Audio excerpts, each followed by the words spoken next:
It's game 2, and I'm with a guy that isn't going to play tomorrow night, but he's got 2 wins under his belt, and he had a great game last Friday night against Brentwood.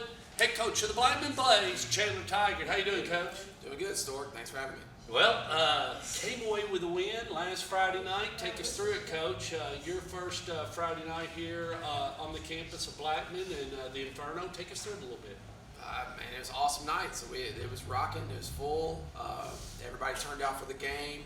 Huge gate, huge crowd. Actually, I probably had 10 to 15 people say, "Hey, Coach, it hasn't looked like this since Juwan played here." And so I thought that was kind of the neatest, I heard that. That was the neatest statement that we got.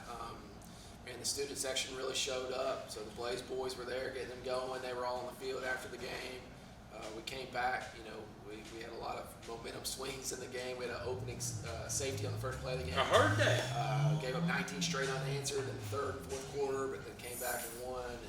And so it was an awesome night.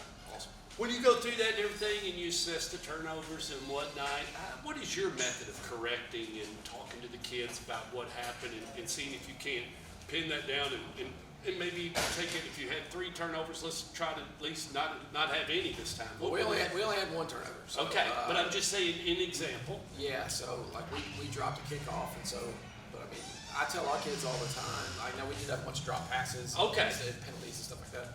But I tell them all the time, like you didn't mean to drop the ball, you didn't mean to turn it over, so we don't yell and scream at them.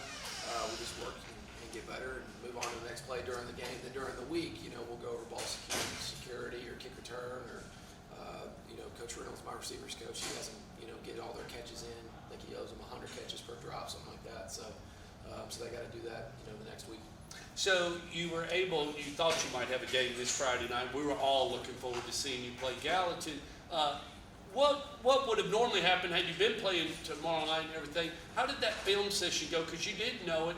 How did that go for you as far as getting the video and going over it with your kids? What day is your video day with your kids after you play? Going over the Brentwood game? Or yeah, so Brentwood. We call it Tell the Truth Sunday. Oh, okay. So here we go. All the kids come in on Sunday. Yep. So the kids come in on Sunday. They get here at 2:30. They're done about 5:30. Our coaches get a nice meal at 6 o'clock, and our coaches stay late, kind of game planning for Gallatin. Okay. That night, so we get everything done Sunday. We do a lift, we do a film session, we do indie drills. Right. So we do a good bit. And did that go smoothly like you wanted to, or will there be some adjustments in it? It's awesome. Once we hit in season, you can pretty much pick what day it is, and I can tell you exactly what we're going to be doing. And it's more like a routine once you hit the season. Bad news hits you when they will play this game on tomorrow night, but it is what it is. So what will you do now? Get ready for game 3, which is going to be Riverdale, I would assume, next Friday night. They'll be coming here to the Inferno. Right. I'm going over to the Rossview Riverdale game to call that game tomorrow night. I'll be there too. So So that's what I was getting ready. Put me up in the press box or whatever. I'll be on Stork Vision. I'll man the camera for the Riverdale game. What are you looking forward to? It'll be your first trip over to Tomahawk Stadium, man. Yeah, I'm gonna go check it out. I've heard a lot about it since I've growing up. We played over there when I was growing up. So okay, we would scrimmage them every year. So okay, I played in NBA, so we would scrimmage Riverdale. Coach Raken was there every summer.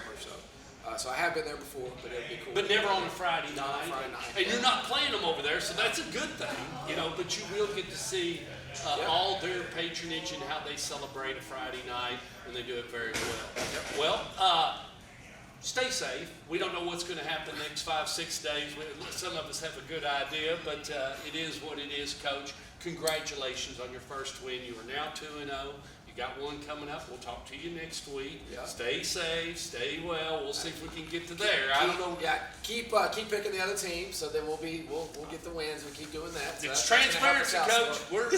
It's old school transparency. It's just like an old bunch of guys hanging out. I mean, I told Will last night. I opened his call, Will Hester, and I said, "Well, you got your mouth mashed. You went over there, and the NBA took care of it." He said, "Stork, when you turn the ball over 6 times, you're not going to win. It's not a recipe for a W." So he's got some things to do as all coaches. So we'll enjoy what we have out of Friday night, tomorrow night, and as the scores start coming in, we get to see who the winners and losers. And then Saturday will be a special day for Rutherford County.